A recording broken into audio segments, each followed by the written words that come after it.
Gente amada, bom dia, a graça e a paz de Jesus a todos. A paz do Senhor, né? Deus seja louvado. Ele é maravilhoso o tempo todo. Minha alegria é enorme de estar aqui de novo, nessa igreja, comunidade de fé, adoradores do Senhor. Isso, para mim, é uma alegria muito grande mesmo, poder estar aqui. De fato, esse ano ainda eu não preguei na Igreja Batista Aldeia. Eu estava tirando um recesso.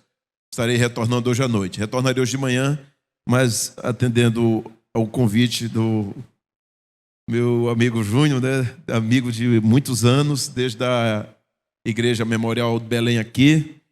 E também estar aqui junto com vocês, pastora Divan, família. É um tempo gostoso. Mas está sendo uma manhã também boa lá em Aldeia, porque o pastor João Marcos Florentino, que é da Junta de Missões Mundiais, vai estar ministrando agora de manhã lá, falando sobre missões, um assunto que é o coração da igreja, é pertinente, né? E à noite, se o Senhor permitir, eu ministrarei lá, louvando a Deus por tudo isso. Minha esposa não pôde vir, porque hoje a gente está começando um retiro com os adolescentes. Então, ela ficou lá fazendo almoço, nem vai para a igreja de manhã para poder meus filhos também estarem presentes lá trabalhando nesse retiro. E a gente está levando uma série de adolescentes, uma turma grande. É um trabalho muito bom. A gente faz 2 desses por ano, 2 mergulhos desses no acampamento. E a gente louva a Deus. Pessoal, vamos crescer um pouco. Nós estamos nessa série, não é? Aqui foi falado que esse é o tempo do consolidado, já teve um tempo do semear, e agora está no consolidar e brevemente virá o frutificar.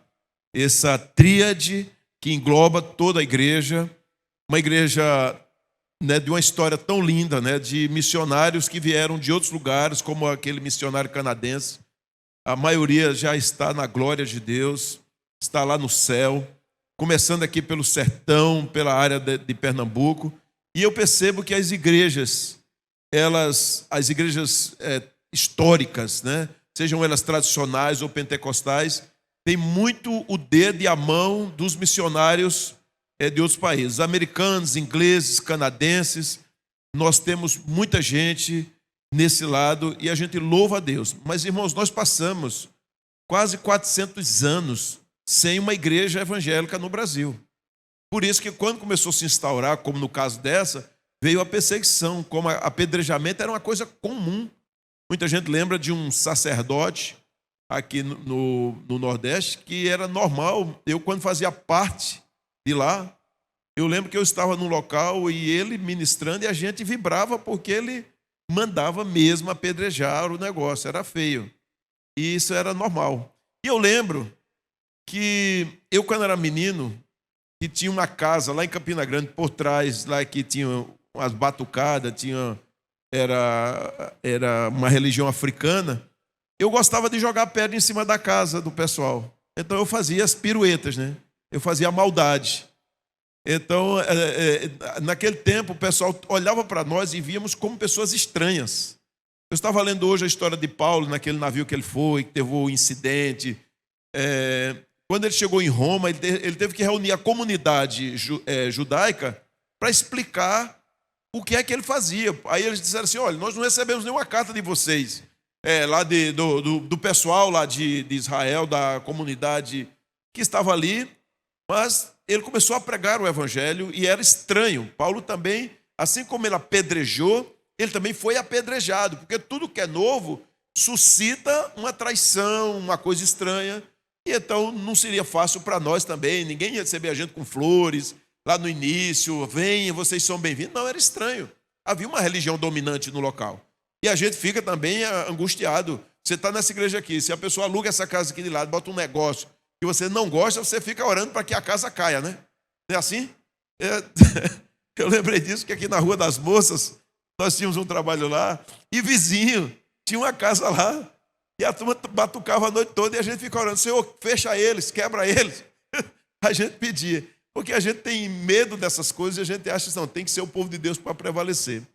Então, vamos crescer nessa manhã.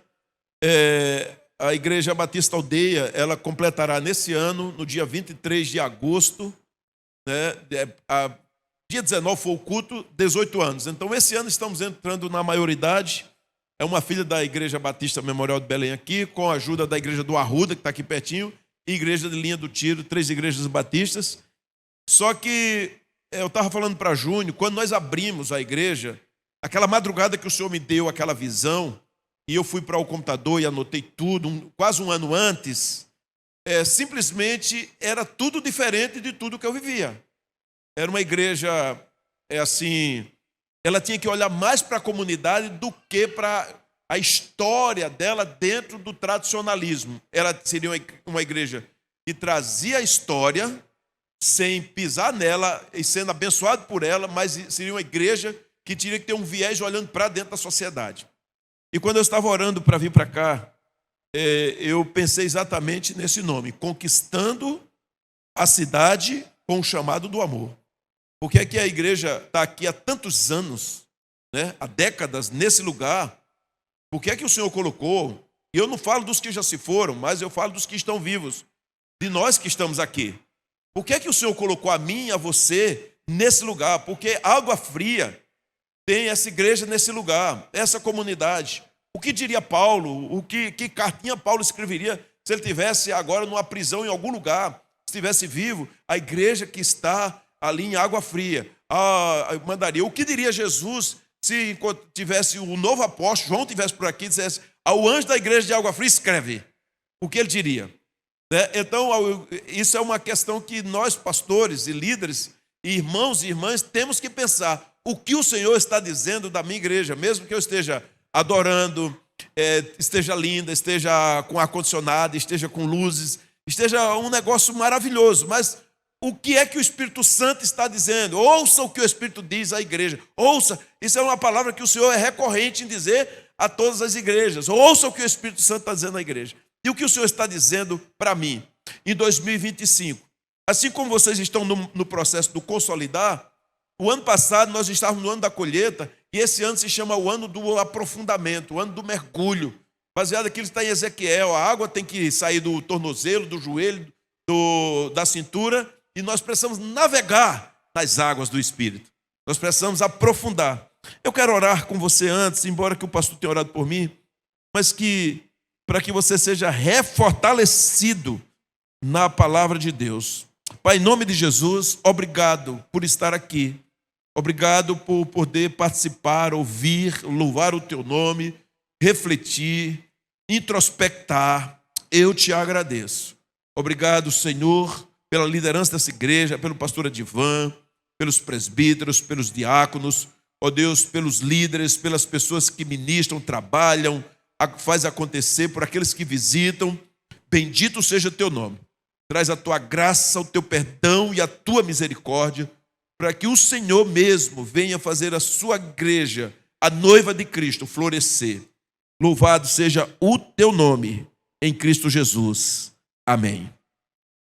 Atos 2, 46, 47 diz assim: todos os dias continuavam a reunir-se no pátio do templo, partiam o pão em suas casas e juntos participavam das refeições, com alegria e sinceridade de coração, louvando a Deus e tendo a simpatia de todo o povo. E o Senhor lhes acrescentava todos os dias os que iam sendo salvos. Todos conhecem esse versículo. Aquela história de Atos 2, de 42 a 47, não é? Como o que acontecia naquela igreja. Se você tem aí a sua Bíblia aberta, você conhece demais essa história, não é? Como Deus cuidava dessa igreja. Não é? Ele começa dizendo no versículo 42, perseveravam na doutrina dos apóstolos. E eu creio que é o que essa igreja faz desde o princípio, desde a sua fundação. Ela olha para a doutrina dos apóstolos. Não olha, aquela igreja ali tem um apóstolo, pastor, isso é de Deus ou não é de Deus? Alguns dizem que sim, outros que não. Meu irmão, isso não vai fazer diferença nenhuma. A questão é, essa igreja, ela está perseverando na doutrina dos apóstolos, e a doutrina dos apóstolos não são os novos apóstolos que surgem, são os apóstolos do tempo de Jesus que estiveram andando com Jesus e foram instruídos por ele. Lembre-se que Jesus, ele, muito sábio, ele não ficava instruindo a população o tempo todo. Até o Sermão da Montanha, ele não fala para a população, ele fala dando aula para os apóstolos. Ele dá uma aula para os apóstolos e a Bíblia diz que os outros estavam ouvindo e ficaram maravilhados. Mas ele diz falando para os apóstolos. Então, ele decidiu o seguinte, ele passou 3 anos fazendo um seminário com os apóstolos. Depois ele foi embora e disse, olha, prega o evangelho a toda criatura. Quem crê e for batizado. Depois ele diz, façam discípulos de todas as nações, ensinando-os a obedecer a tudo que eu ensinei. Então, qual o princípio maior de uma igreja como um todo? É forjar discípulos. É fazer discípulos. E discípulos não são crentes. Discípulos são pessoas parecidas com Jesus. São pessoas que amam ser como Jesus, conforme o irmão, ele fez uma pré-leção aqui antes da minha ministração. E nós somos chamados, amados, esse é um tempo em que, se eu agora vou consolidar, significa que eu fui bem plantado e nasci bem. E agora comecei a crescer, a ficar frondoso e agora a florear e a frutificar. Porque se é tempo de consolidar, significa tempo de maturidade com aquele irmão, com o meu pastor, com a minha irmã. É um tempo que eu não posso mais ser menino. É um tempo de que eu preciso, como disse a irmã aqui ministrando assim, está doendo, mas é crendo que eu serei curada. Está machucando, mas o Senhor vai agir e vai intervir na minha vida, porque nós passamos por isso. E então esse é o chamado. E eu quero tirar assim algumas lições, porque eu fico muito a pensar, por que é que nasce uma nova igreja? Porque algumas igrejas, essas igrejas assim, muito sem raiz, ela nasce e fecha.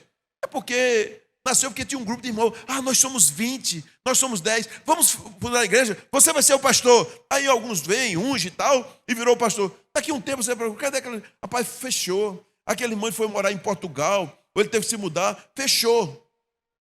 Naquela igreja ali está passando um perrengue muito grande, porque o pastor morreu. E a gente vê essas coisas. Eu fico muito a pensar. Eu fui para o seminário aos 40, então passei 2 anos no seminário, 2 anos depois abri uma congregação pela bênção dos pastores que eu tinha, e então 18 anos vai se fazer. Logo, eu estou com 60. Então eu fui aquele seminarista, digamos assim, velho, que entra lá para passar um período que eu não sei quanto tempo, se o senhor vai me levar até mais 20 anos pela frente, ou 5, ou 10, ou mais nenhum. Mas a pergunta é, o trabalho que eu fiz, ele está consolidado? A igreja que eu plantei pela ordem do Senhor, ela, se hoje Marco Fenelon sumir do mapa, ela continua crescendo, ela continua prosperando, ela continua investindo, ela tem a visão de reino. Essa é a palavra. Essa é a palavra para avançar. E eu fico louvando a Deus porque até o ano passado um irmão um dia falou assim, pastor, o senhor tem que começar a pensar numa transição, nem que ela dure 20 anos, mas você tem que pensar. Jesus só continuou sendo grande na terra porque os discípulos botaram quente. Os apóstolos não brincaram em serviço. Eles, depois que foram revestidos em Atos, eles tocaram a igreja sem medo, nada temeria. E esse é o detalhe. Igreja curada não é igreja de mimimi, não é igreja que fica sentindo qualquer coisa. Você viu aquilo? Ela está pronta para a transição. Ela está pronta para crescer. Eu tenho que pensar nas gerações que virão, que eu tenho que entendê-las, estudá-las e fazê-las com que elas entendam Jesus na proporção que elas se convertem. E então algumas lições para a gente pensar nesse processo de consolidar. Uma grande igreja, queridos, é formada de discípulos saudáveis. Amém? Discípulos saudáveis. E todos aqui, cada um tem uma história, tem uma característica. Nasceu em algum lugar, numa família funcional ou disfuncional, numa família toda organizada ou uma família toda bagunçada, você nasceu. Você pode ter pai presente, pode ter pai ausente, pode não ter pai, pode ter sido de um encontro casual, de um negócio, mas você está aqui. E uma vez que você está aqui, você precisa entender a sua paternidade em Deus. E resolvendo sua paternidade em Deus, você vai consolidar o seu discipulado. Não importa a cor do seu cabelo, o seu corpo, o peso que você tem, a altura que você tem. Se conseguiu uma nota boa no Enem agora e vai entrar agora ou não vai, não se frustre a ponto de ter que morrer. Frustrações são necessárias, mas elas não vêm para derrubar você. Elas não vêm para acabar com você, elas não vêm para tirar você do páreo. Então você perder também faz parte, que é para você se fortalecer. Mas acima de tudo, você tem que fortalecer a sua identidade de paternidade em Deus. Por quê? Porque a palavra diz no Salmo 139 que você foi projetado antes que sua mãe e seu pai pensassem um dia se unir. Então você não é um projeto do seu pai e da sua mãe, que tenha sido tudo organizado. Não é, essa é a data que hoje a gente vai engravidar. Ainda pode ter sido, mas aquele plano, ele é um plano ultrapassado. Porque o plano seu foi trajetado no céu. Foi no Senhor. E isso faz uma diferença. Então você pode se levantar e dizer, tudo bem, realmente, teve um montão de bagunça na história, mas o Senhor me tornou filho do Altíssimo, filho amado, filho resolvido, filho perdoado, filho curado. Então, baseado nisso, você chega em casa e pode dizer, pai, eu te perdoo.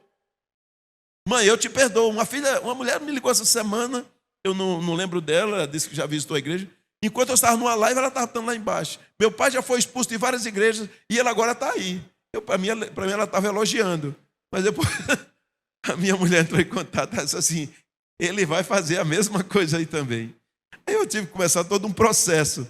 E eu perguntei, minha filha, teve mais alguma coisa? Não teve não. Há quantos anos? Faz mais de 20 anos. Eu digo, e o seu coração? Não estava curado. Ela hoje tem filhos, tem marido, mas não está curada. Porque o tempo não cura. Você sabe disso, né? O tempo não cura você. Deixa isso para lá. Uma vez o Collor, quando ele recebeu o impeachment, ele disse assim, o tempo é o senhor da razão. Não. O tempo não é o senhor da razão.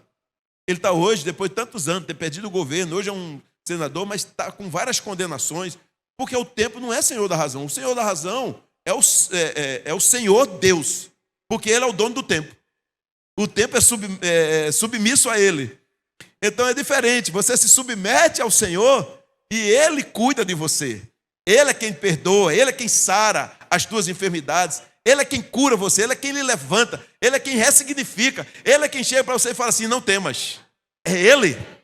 Aí vale a pena você realmente tocar e seguir. Então, a primeira lição, não sei se vai sair aí em cima, eu creio que vai sair, influencie com amor todos ao seu redor. Está saindo aí? Tá, né?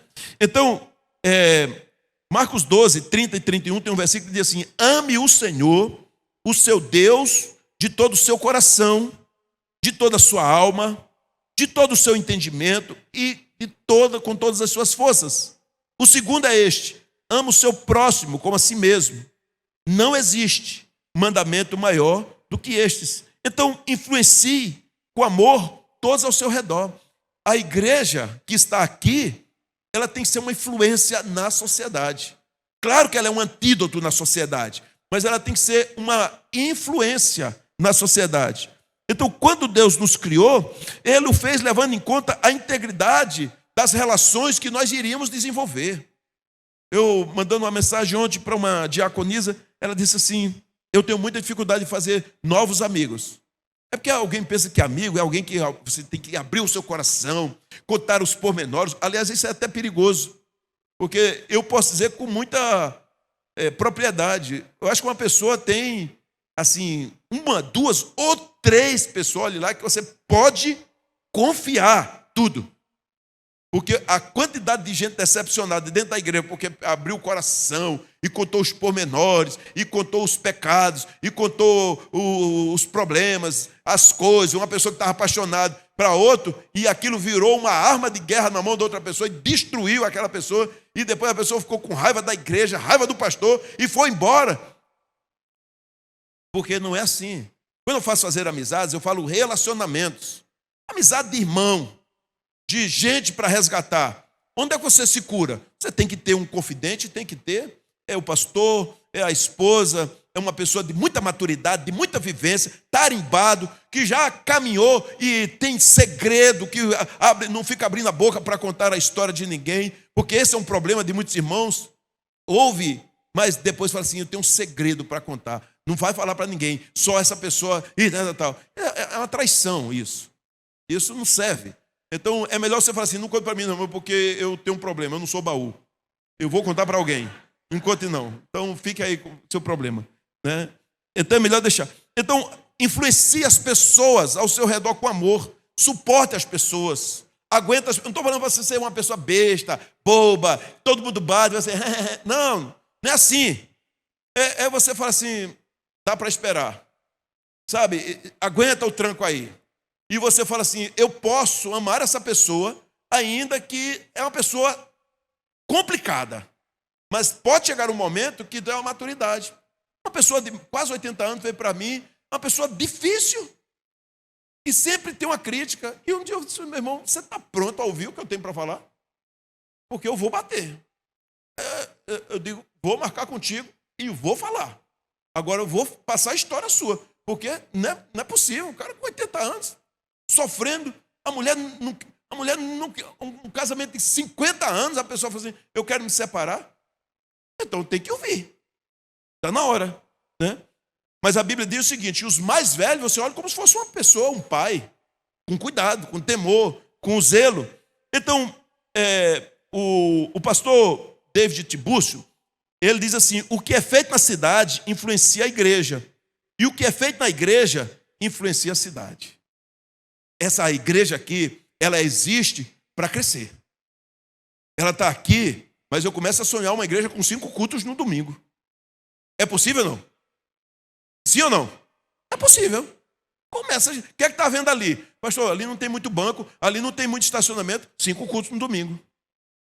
Então começa. Falta gente? Não. Recife tem quantas? Tem o quê? 2 milhões de pessoas? 2 milhões de pessoas. A pergunta é, quantas pessoas tem? Se eu boto 30% de crentes, eu estou falando de 600 mil, vamos lá. E onde é que está a outra parte? Os 1 milhão e 600, 1 milhão e 400, 1 milhão e 200. Onde está esse pessoal? Uma parte vem para cá. Em nome de Jesus. Como é que vem? É quando eu não fico agarrado a uma historicidade. No ano de 1950, lá não sei o quê. Cantava aquele hino. Irmão, o tempo avançou. A palavra é a mesma. A unção é a mesma, o Deus é o mesmo, o poder é o mesmo, mas eu tenho que dar uma virada de chave na minha cabeça. Se eu não fizer isso, eu estou lá num grupo de pastores, eu estou assim, crente raiz. Aí eu, cadê? O cara está falando na igreja, os mesmos irmãos, se voltar 200 anos atrás, a mesma quantidade de membros. Eu disse, meu irmão, então arranca essa raiz, que essa raiz é podre. Vamos botar um negócio novo. Em nome de Jesus, tem que avançar. Tem que avançar. Quem tem que dominar essa igreja é essa palavra de Deus. Aqui. Homens e mulheres ungidos do Senhor. Para botar para frente. Como eu nasci em 1964, ano analógico, máquina de escrever, andei montado num jumento, não serve mais. Se eu chegar, meu filho, eu quero contar. Pai, para. Contar de novo a história do jumento não dá mais. A máquina de escrever já jogaram no lixo. Eu estou no tempo da informação, da tecnologia, eu estou no tempo da inteligência artificial, eu estou no tempo do avanço, o tempo mudou, então eu tenho os computadores, tudo, eu avancei, eu estou em outro tempo, eu estou pregando aqui com a Bíblia, mas estou aqui com o tablet, todo eletrônico, está tudo nas nuvens, guardado lá. Então a minha conversa tem que atender a expectativa do pessoal do século XXI, eu não estou no século XX. Então, em nome de Jesus, Deus deu sabedoria a você, para você virar uma chave e dizer, vai mudar essa história. A partir da nossa igreja vai ganhar almas para Cristo. Como eu vou dialogar com ela? Vou dialogar com os meninos aí que não sabem. Irmãos, os meninos não sabem nem o que é mais, o que é esquerda, direita, sexo masculino, sexo feminino. Não sabe, entenda, não é que ele quer ser gay, ele não sabe o que é. Não sabe.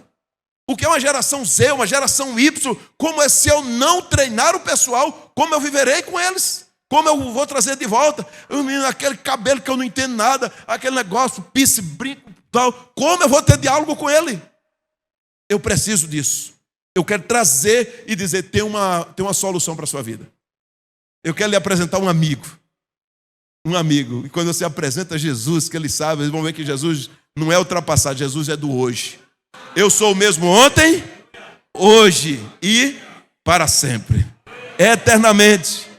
Então, comece a influenciar o mundo que cerca você. Em nome de Jesus, pense no seu vizinho da esquerda, da direita. Ah, bom, era no tempo de Feliciano Amaral. Meu irmão, maravilha, eu também gosto.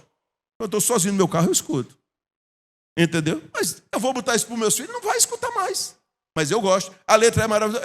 Você vê cantar o mar, cantar uma série de canções. Mas são canções... Eu nasci no tempo dos vencedores por Cristo. Aí, a semana passada, foi um montão de gente lá na Ibal. Pastor, vê um cantor aí, o pessoal do Vencedores por Cristo.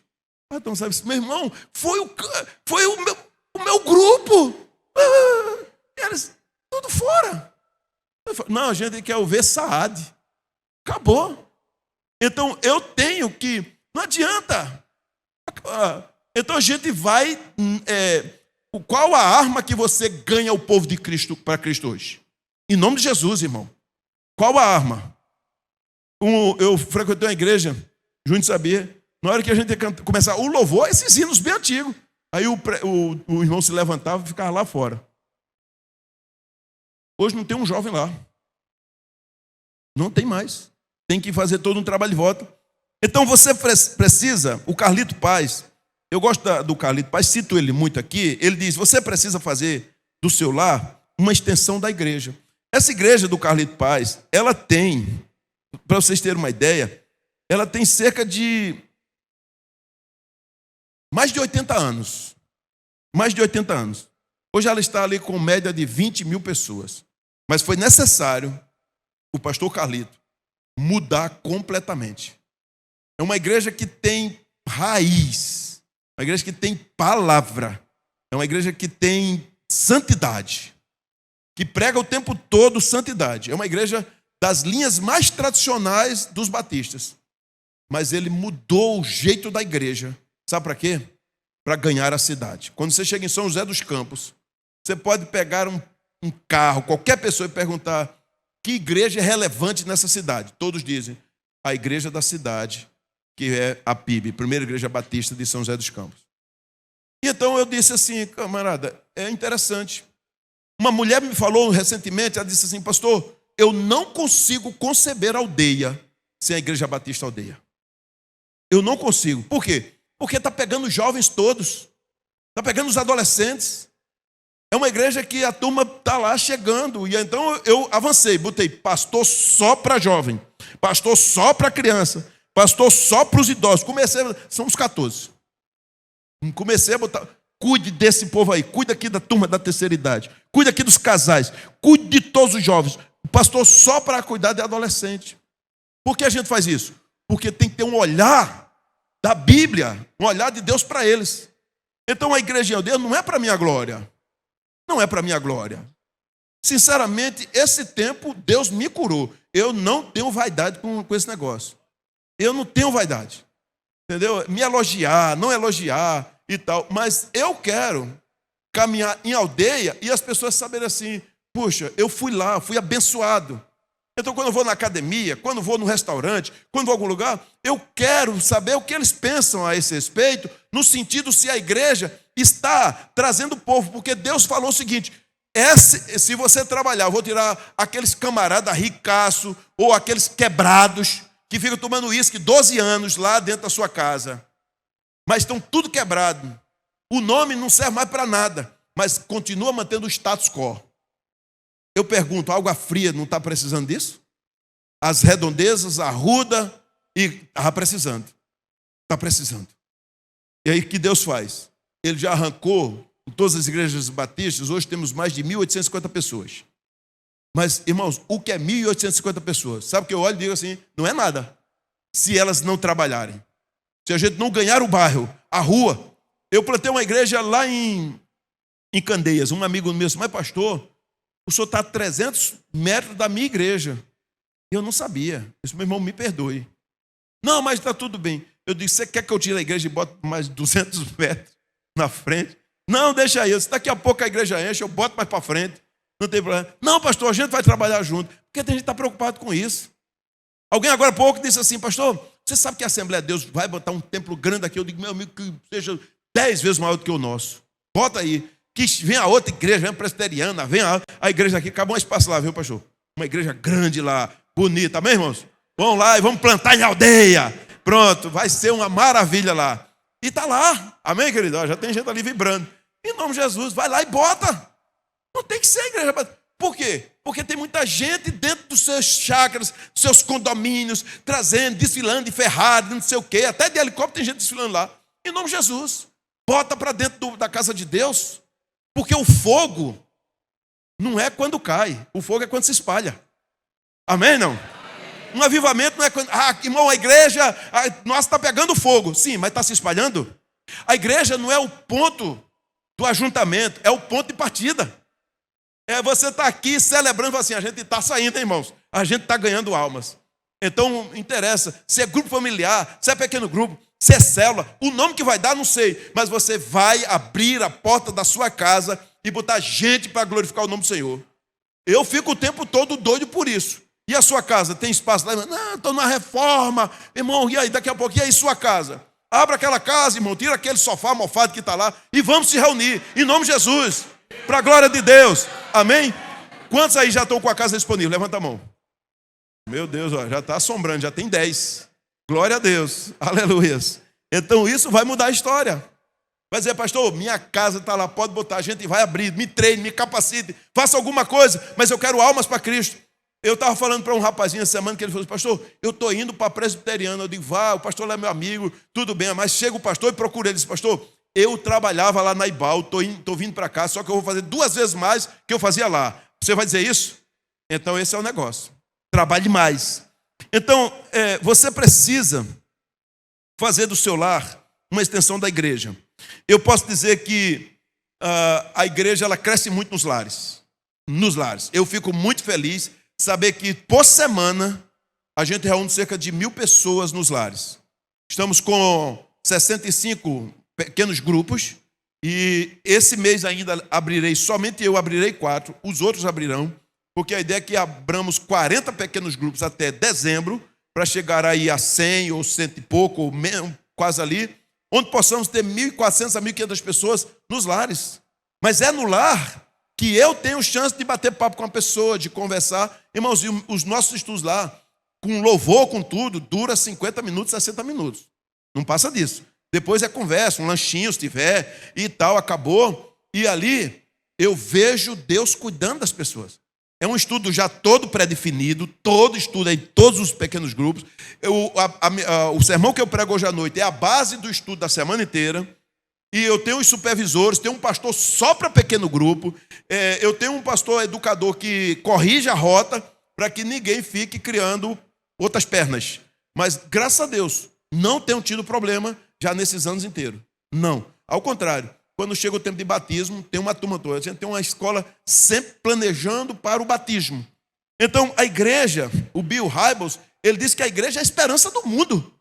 A esperança do mundo não é o Bolsonaro se viajou, ou se lá o Trump, ou não sei quem, ou o Lula, ou o leste europeu, ou se a guerra acabar. Não, irmão, o mundo vai de mal a pior. O mundo está cumprindo a palavra de Deus no sentido de que vai de mal a pior. Mas tem uma agência que não perde uma batalha. Se chama a Igreja de Jesus Cristo. Louvado seja o nome do Senhor. Não perde. Até alguma denominação pode estar numa crise, pode até estar enfrentando um escândalo, pode até estar enfrentando um processo financeiro, um fechamento, mas a noiva de Jesus, a noiva não tem crise. Porque quem cuida da noiva é o noivo. Né? Para quem já casou aqui, que viu a noiva entrando, não foi ele que cuidou. Ele pode até ter ajudado no vestido e tal, mas alguém ajudou, alguém vestiu, alguém maquiou, e ele ficou lá na expectativa de ver a noiva entrar. Olha como é diferente. No reino de Deus é diferente. O noivo, ele é quem dá as vestes, é quem tira as rugas, ele é quem cuida, porque ele é tão ciumento que ele não permite que outra pessoa cuide da noiva, é ele mesmo. Então, no dia das núpcias, ele já sabe da beleza, mas ele está boquiaberto. É a minha igreja, é a minha noiva. Então, é esse tempo. Nós fomos chamados para ser apaixonados pelo noivo, para poder crescer, para corrigir a rota, para poder ler a palavra de Deus. É como o irmão falou aqui, eu preciso estar pedindo para ler a Bíblia? Não, você já lê. A devocional é sua. O tempo de oração é seu. A paixão queima seu coração, queima sua vida. E você toca para frente.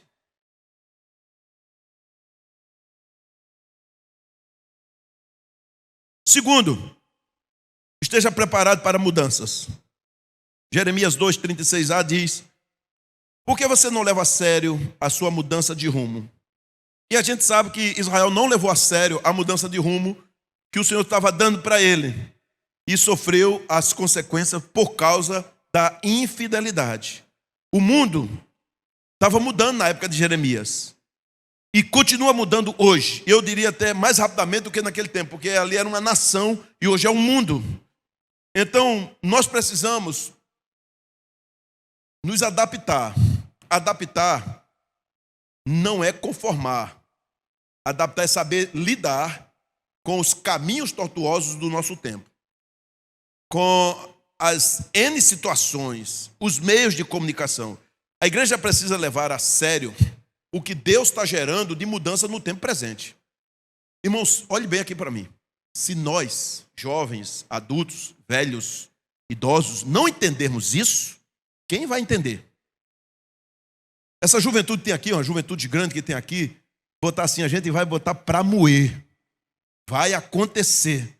A gente vai trazer jovem de tudo que é lado. Onde a gente tiver, a gente vai influenciar. É na faculdade. O melhor lugar é para a faculdade. Alguns anos atrás, nos anos 80, 70, existia realmente um grupo que era só agia com universitário. Nós temos lá na igreja médicos que dentro, quando o tempo eles faziam medicina, engenharia, eles trabalhavam disso. A universidade é um campo fantástico. Escola secundarista, né? Escola de nível médio. Dentro do seu trabalho, dentro do seu negócio, dentro da sua empresa. Para quem tem empresa aqui, sua empresa não foi feita para sustentar a minha família, foi feita para glorificar a Deus. A Deus é tão bom que uma parte do dinheiro você sustenta a sua família. E assim vai. Então, aqui tem muita gente, muita gente. Cada cabecinha aqui é inteligente e pensante. E tem o Espírito Santo. Tem ou não tem? Só para eu saber, quem é que tem o Espírito Santo aí? Deixa eu ver se tem algumas pessoas. Meu Deus, 99,9%. Vamos orar por 0,1% daqui a pouco. Veja só. Então, esteja preparado, mudanças virão. Erwin McManus, ele fala isso. Esteja preparado, porque mudanças virão. Então, nós não podemos entrar em 2025 com a cabeça do século XX. Amém, irmãos? E tem um montão de gente do século XX aqui, eu faço parte. Então, não dá mais. A gente vai tocar para frente. Não é que significa assim, tudo tá bom, eu gosto daquela música. Não, não é isso não. Eu tenho que ser treinado. E aí, precisamos capacitar a igreja, treinar a igreja. Muita conversa. Não é rejeição, isso não é do meu jeito, isso não é do meu tempo. Irmão, você não está aqui para fazer do seu jeito, nem do seu tempo. Você está aqui para dizer o que é que o Espírito Santo está falando agora. O que o Senhor está falando agora. Como é que eu tenho que fazer? Uma mulher idosa, uma 70, 80, 90, ela tem uma palavra de poder. Senta aí, meu bisneto. Tem uma palavra para lhe dizer. Deus quer usar você poderosamente. Isso é poder. Aí vai falar assim, não sei o quê. Não, senta aí, eu tenho uma palavra para você. Sabedoria do alto, amém? Sabedoria do alto. Esses jovens têm aqui, não, meu avô é ultrapassado. Não, eu tenho que entender, mas agora eu também tenho que entender o meu tempo. Então eu vou trazer a minha geração para dentro. Em nome de Jesus. E o Senhor vai levantando. Tem gente aqui que está assim, pastor, eu quero mesmo ir para o seminário. Eu quero mesmo me aprofundar mais. Outro, eu sou formado em engenharia, mas vou fazer uma pós em teologia e história do Novo Testamento. Amém?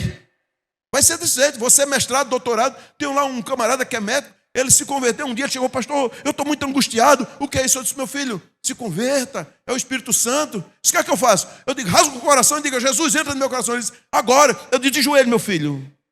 Aí ele se entregou. Passou e tal, ele disse, pastor, eu gostaria de fazer teologia. Vamos lá, conversamos. Estudou. Ele não é um pastor, não é uma pessoa para estar sendo pregando, que ele tem uma timidez, mas é um homem, é um exímio professor, é um mestre. É tanto que ele está fazendo agora mestrado em teologia. E todo dia vai para o hospital, porque ele é médico, todo dia ele vai trabalhar, E a gente conversa muito. E ele disse, pastor, quando terminar, eu vou fazer doutorado. Eu digo, o que é que eu fiz ele? Eu disse, a igreja precisa de doutores. Então, estou selecionando um grupo de irmãos assim, gente, nós temos que cuidar aqui da doutrina, cuidar do entendimento, cuidar aqui pronto, criando um grupo de gente para o quê? Para formar líderes com a capacidade. E nada melhor do que isso. Carlito Paz, ele diz, planeje, mudar e mude. Mudar é sinônimo de vida. Quem não muda, atrofia e morre. Um organismo vivo precisa de mudanças, que é simplesmente essencial à vida. Ao mudar, já esteja preparado para novas mudanças. É um negócio meio doido isso, né? Você acaba de mudar, virou os mal e fala assim, eu estou preparado que um dia tem que virar de novo. Tem que mudar agora. E é um negócio. Foi interessante que minha esposa, ela tinha um cabelo grande. Aí cortou, tosou, não gostou. Aí foi comigo, quero ir no salão, aí botou um mega ré, sei lá. Aí botou. Aí não dormia porque doía os negócios. Voltou de novo a semana e tirou o cabelo. Mudou. E agora vamos esperar. Está tudo certo. Então, a gente vai tocando. E Deus vai abençoando. Essa aqui, ela ia estar rindo aqui. Então, mudanças não podem ser realizadas, diz Carlito, eficazmente sem oração. Tudo debaixo da oração. Amém, não? Comece primeiro a orar. Pastor, eu tenho que orar. Eu vou orar. Mas ore para dizer, Senhor, se é para mudar, eis-me aqui. Se é para avançar, eis-me aqui. Em nome de Jesus. Eu não sei, ainda nunca tive uma conversa com o pastor Edivan. Mas se o pastor tem uma visão de avançar, chegue junto dele e fale assim, pastor, conte comigo. Ao invés de reunir uma turminha em casa e ficar conversando. Não, o pastor está querendo, não sei o quê. Pastor, onde é que a gente quer? Qual a visão que Deus está lhe dando? Abrace ele e toque para frente. Isso é uma coisa que os irmãos aprenderam lá no Nebal. O que é que Deus está falando no seu coração, pastor? Para a gente orar agora. E a gente, meu irmão, está falando isso, tem coisa. Meu irmão, eu estou cheio de dúvida. Às vezes eu falo, eu estou cheio de dúvidas. Eu não sei para onde ir. Vamos orar. Então ore primeiro. Se você orar, você vai descansar seu coração. E a partir daí, o Espírito Santo vai dominar a sua vida. Em nome de Jesus. Terceiro, gere discípulos à imagem de Jesus. Gere discípulos parecidos com Jesus. Não é parecido com você, não. Atos 8:35. Então Filipe, começando com aquela passagem da Escritura, anunciou-lhe as boas novas de Jesus. Pronto. Então o nosso compromisso é levar Jesus aos homens. Levar Jesus às pessoas que não conhecem. Não ficar dizendo que é difícil. Algumas coisas para mim não funcionam mais, algum estilo de evangelização. Eu evangelizei muito nas praças, fiz muitas caravanas, algumas coisas eu olho assim, trabalho, se converte. Mas pastor, uma pessoa não vale mais que o mundo? Vale, meu irmão. Mas sinceramente, se eu for pregar num local que se converta mais gente, eu vou mais ali. Não vou ignorar nenhum. Eu gosto muito de trabalhar de discipulado pessoal. Eu vejo uma pessoa e começo a gastar tempo com ele. Marco com ele, tomo café com ele, vou na casa dele. Eu faço isso. Tem um negócio chamado Casas de Paz. Quem já ouviu falar Casas de Paz? Aqui tem, né? Casa maravilhoso. Todas as casas de paz que eu fiz, se converteu gente. Todas se converteu gente. Porque é uma ferramenta tranquila. 5 encontros na casa da pessoa e tal. Mas tem outros. Tem um rapaz agora, eu converso com ele. Vem aqui, vem tomar um café comigo. Onde é que você está? Estou voltando do trabalho, estou em boa viagem. Vamos conversar um pouquinho? Vem aqui jantar, eu vou. E a gente está conversando. Quando foi um dia desse, eu estou muito angustiado. Eu disse, num dia de sábado de manhã, eu disse, vamos conversar. Daqui a pouco, conversando assim, e agora? Ele disse, eu quero aceitar Jesus. Eu aqui mesmo. Aceitou Jesus. Glória a Deus. Agora eu estou acompanhando ele. Mando. Ele disse, o que é que eu vou ler hoje? Aí eu pego, mando para ele. É o discipulado pessoal. E vai.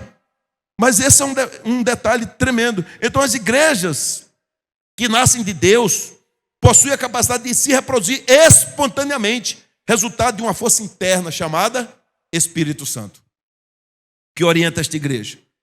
Amém, queridos? Essa é uma igreja que tem no seu bojo o nome pentecostal.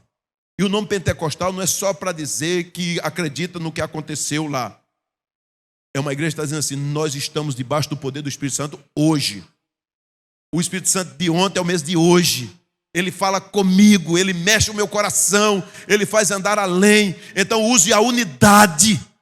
Use a unidade, porque quando você lê Atos 2, 42 a 47, use a unidade. Todos eram unânimes. Não fique na divergência, não fique brigando. Pastor, vamos crescer. Irmão, vamos falar. Quando estiver numa turminha que está falando mal, fala assim, irmão, vamos orar agora. Se levanta um maduro, uma pessoa mais esclarecida, e fala assim, a gente vai orar agora por esse assunto. Outra coisa, quem é o irmão tal? A gente vai a ele. E sai do campo da fofoca ou da coisa parecida espiritual para ser uma coisa real. Amém, irmãos? Maturidade. Para a glória de Deus. Quarto, já estou avançando, que eu tenho 8 minutos ali. Busca a santidade e a intimidade. Porque a Bíblia diz em Hebreus 12, 14, sem santidade, ninguém verá o Senhor. Tiago 4,8a diz: aproxime-se de Deus e Ele se aproximará de vocês. Então, quem vive em santidade, aceita a disciplina, não se rebela, ama, não aceita murmurar, não aceita fofocar, não fica mentindo, não fica desobedecendo, detesta pecado, não se rebela e abandona toda uma vida de incongruências. Quem vive em intimidade, queridos, tem uma vida devocional a sós com Deus. Ama ler a Bíblia e a vida de oração, ouvir falar com Deus. Tem paternidade espiritual. E o que é paternidade espiritual? É você saber que a sua igreja tem liderança, tem um foco, tem um tronco, tem uma raiz. Então, Fabiano Ribeiro, ele tem um livro muito bom chamado Paternidade Bem Resolvida. Para quem tem uma crise aí na paternidade, lê esse livro de Fabiano Ribeiro. Ele diz que teologia sem paternidade gera religiosidade. Cuidado para não ter aquela linguagem com cara de espiritualidade. Vou orar. Deus sabe todas as coisas, né? Não, irmão, aleluia, maranata, aleluia. E no fundo é carnal, é vazio, é religioso. E o religioso é uma pessoa perigosa. Saia da religiosidade e seja espiritual. Em nome de Jesus. Cuidado com os seus olhos, porque eles julgam e prejulgam com muita velocidade. Ou você já tem umas coisas formadas dentro da sua cabeça que nem na marreta quer sair. Mude a ideia. Vá para dizer o que Jesus faria. Quem lembra daquele livro do século XX, né? O que Jesus faria hoje, né? Se estivesse no seu lugar. Amém? E por último, quinto, entenda que a vida é uma jornada. Entenda que a vida é uma jornada. Então, é uma trilha, é uma caminhada. As coisas de 2025, de janeiro de 2025, são diferentes das coisas de janeiro de 2024. Então, Marco Fenelon tem que estudar 2025, estudar o planeta, o mundo, o comportamento das pessoas, o que está acontecendo politicamente, economicamente. Lê alguma coisa a mais. Tem gente que não lê mais nada, tem gente que não lê um livro, que não ouve nada, não ouço nada, pastor. Eu só vivo orando. Irmão, você não é um eremita. Você não está num convento. Você está no mundo. Está no mundo. Por que é que Deus pega Paulo e bota para evangelizar o mundo? Porque era o único, depois dos 12, que tinha instrução, era poliglota, que sabia falar, que tinha conhecimento. Então isso. Deus deu dons a você para ser usados. Então estude. Vá mais além. Ah, já estudei muito, pastor. Meus livros eu estou até doando. Doe, compre novos. Amém, não? Comece. Não, mas eu já tenho 80 anos. Eu pergunto, e quando Deus lhe aposentou? Ele não vai aposentar você, não. Está pestejando, batendo a pestana do olho? Ele não aposentou, não. Aliás, Deus tem um carinho muito especial com os velhinhos, viu? Olhe para a Bíblia. Chamou um montão deles. Estava tudo já aposentado. Só esperando o salário final do mês do INSS. Ele foi lá e tirou tudo. Estava todo mundo na zona de conforto. Deus não aposenta ninguém. Amém, não? Ah, pastor, agora só é mérito. Sim, você pode até estar na placa da igreja. Eis, este salão foi fundado pela irmã tal. Mas passou, meu irmão. Começa a fazer coisa nova. Em nome de Jesus. Por favor. A gente gosta disso, né? Das cinzas. Salmo 78,4 diz: não os esconderemos aos nossos filhos, contaremos à próxima geração os louváveis feitos do Senhor, o seu poder e as maravilhas que Ele fez. Amém, não? Amém. Então comece, não esconda. Deus quer usar você, homem de 70, de 80, menino de 15, de 14, de 13, gente aí de meia idade. Deus quer usar, encher do Espírito Santo.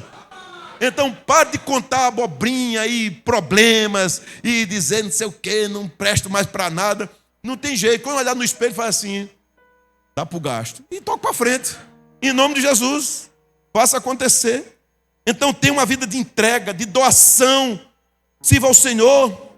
Porque, como diz Carlita, a maior tragédia na vida de uma pessoa não é a morte, mas uma vida sem propósito. Em nome de Jesus, crie propósito. Seja intencional. O cafezinho da manhã tem que ser intencional. Em nome de Jesus. Pode para quebrar mesmo. Faça acontecer. Rick Warren, ele diz assim: seu tempo é suficiente apenas para fazer a vontade de Deus. Se não consegue realizá-la por completo, significa que está tentando fazer mais do que Deus pretendia que fizesse. Nem faça mais, nem faça menos. Corrija a rota. Porque de repente você pegou um negócio, rapaz, ali tem um clube de briga de galo. Aí você foi ser presidente do clube de briga de galo. Irmão, não tem pecado nenhum, mas é uma coisa inútil. Pega e deixa para lá. Aprenda a dizer não. Não. Isso aqui não quero, isso aqui eu estou tirando. Essas coisas aqui. Não, mas tem que todo domingo, religiosamente, tem que ser aonde? Pode mudar. Veja coisas que funcionam na sua vida. Dê alegria à sua vida, dê significado. Não seja capacho de ninguém. Não, tem que fazer, senão fulano vai ficar com raiva. Ele diz, irmão, hoje não dá. Em nome de Jesus, eu tenho um outro negócio para fazer. Acabou. O não também é santo. E toque para frente. A sua vida pode ter um significado melhor. Viva o propósito de Deus na sua vida. Deus botou você no mundo porque tem propósito. No dia que Ele não quiser, Ele tira você, Ele mata você, Ele arranca você da terra. Quando Ele achar que você acabou, Ele mesmo faz. Agora, não apresse. Outra coisa, Deus não tem pressa, viu? Deus está com pressa, irmão. Tá não. Quem deve ter pressa é você. Porque Deus está sempre no tempo dele. Sempre. Amém? Vamos ficar em pé para orar?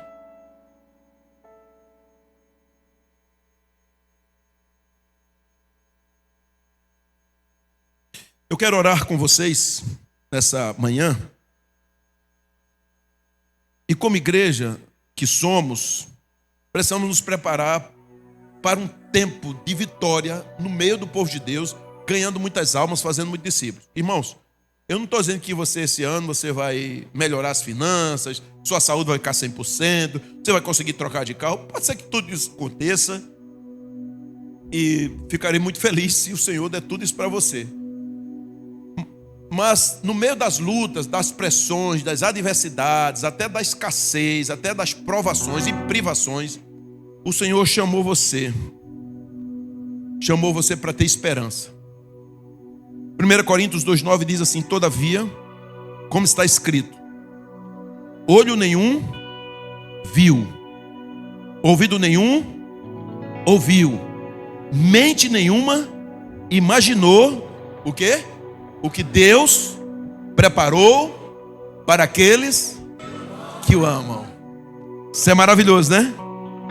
Então, eu quero chamar você para isso. E quero orar por algumas pessoas. Vou orar por toda a igreja, mas quero orar por algumas pessoas que querem viver um propósito. E para isso eu quero que você seja uma pessoa assim, determinada. Como é que é isso? Você vai sair do seu lugar e dar uns 20 passos até aqui, para dar 1 milhão de passos lá fora. Amém? Então sai do seu lugar, sem olhar para a esquerda ou para a direita, e vem aqui à frente, para Deus renovar o propósito na sua vida, para você falar: estou dentro, vou me curar, o Senhor vai mudar o meu coração. Se ficar muito cheio aqui o centro, pode espalhar acima, pode vir aqui para cima. Deixa o corredor aberto aqui um pouquinho mais, o pessoal vir. Em nome de Jesus. O Senhor quer trazer provisão na sua vida. O Senhor respondeu ao seu povo: estou lhes enviando trigo, vinho novo e azeite, o suficiente para satisfazê-los plenamente. Quero dizer a você que trigo é provisão de Deus, vinho novo é a alegria do Espírito Santo, o azeite é unção e cura que o Senhor tem para a sua vida. Então essa é a minha oração hoje, que você viva uma vida profética daqui para frente, uma vida apostólica, uma vida pastoral. Glória a Deus. Aleluias. Romanos 15:3 diz que o Deus da esperança os encha de toda alegria e paz, por sua confiança nele, para que vocês transbordem de esperança pelo poder do Espírito Santo. Esse é o Deus maravilhoso, o Deus que muda a nossa história, a nossa concepção. E por isso que vocês que estão vindo aqui nessa manhã, vocês estão dizendo: eu quero viver uma vida com propósito, eu quero viver uma vida intencional, eu quero viver uma vida de cura, eu quero viver uma vida transbordando do Espírito Santo. Eu não quero mais andar aí, cheio de dúvidas. Será que eu estou na igreja certa? Estou esperando que Deus fale. Deus já falou. A igreja é certa. Você agora que tem que ficar certo no caminho do Senhor. Em nome de Jesus. O Senhor está lhe chamando para você viver o propósito, para você viver intencional, para você se transbordar do Espírito Santo. Você fala assim: eu não quero essa vida que eu levo, eu quero uma vida diferenciada. Eu não quero uma vida medíocre, eu quero uma vida transbordante. Eu quero uma vida curada. Talvez nem tudo não tem que estar bem. Alguém está com problema com o marido, outro está com a esposa, outro está com o filho, outro está com a saúde, finanças. Mas o Senhor vai corrigindo a rota.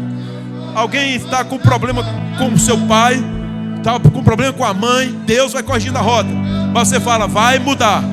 A partir de hoje Ele vai derramar poder na minha vida. E eu creio que é um tempo novo, um tempo de bênção. Amém? Você crê nisso? Então vamos orar. Pai querido, nessa manhã nós não podemos negar que Tu estás nesse lugar.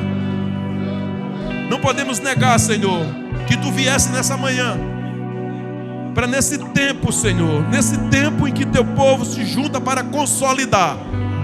A Tua presença é verdadeira, porque o Senhor ama esse povo, porque a Tua mão direita está estendida sobre eles, para fazer algo extraordinário, algo maravilhoso, algo fantástico. Santo, santo, santo é o Teu nome. Homens e mulheres curados, transbordante. Ó Espírito Santo, desça com poder na vida de cada um deles. Sela nessa manhã, renova a alegria, renova o propósito, renova a visão apostólica e pastoral. Eles sejam proféticos. Essa igreja venha passar por um tempo do transbordar do Espírito. Muitas vidas conheçam a Jesus, haja muitas conversões, muitos discípulos impactados não só no bairro, mas nessa cidade. Ó Senhor, vira uma chave na cabeça de muita gente aqui, nos seus corações. Pessoas que entraram aqui hoje dizendo assim: é a última vez que eu vou na igreja.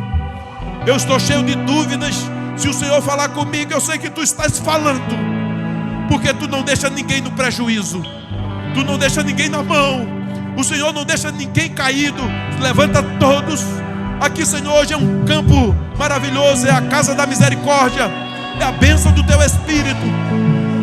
Até aqui nos ajudou o Senhor. O Senhor continua, como diz Teu servo, pegar a pedra e levar para outro lugar. Santo, santo, santo Tu és. Aleluias. Eu quero, Senhor, nessa manhã viver o novo do Senhor junto com as minhas irmãs e os meus irmãos.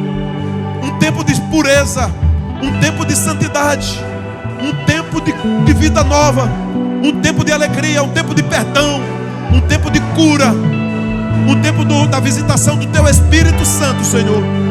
Só o Teu Espírito faz isso. Só o Senhor cura, só o Senhor trata, só o Senhor faz um verdadeiro discípulo. Santo é o Teu nome, porque Tu visitas Tuas filhas e visita Teus filhos. Eu creio no sobrenatural do Senhor. Eu creio no Teu Espírito aqui. Eu creio na Tua presença. Eu creio na alegria que vem do alto, que ninguém pode saber. Eu creio. Tu és incrível, maravilhoso. Santo, santo, santo é o Teu nome, porque a Tua palavra é verdadeira, porque Jesus é o noivo da igreja, porque Tu és um Deus maravilhoso, porque Teu Espírito Santo é o Pentecoste no meio do Teu povo. Muito obrigado. Aleluias.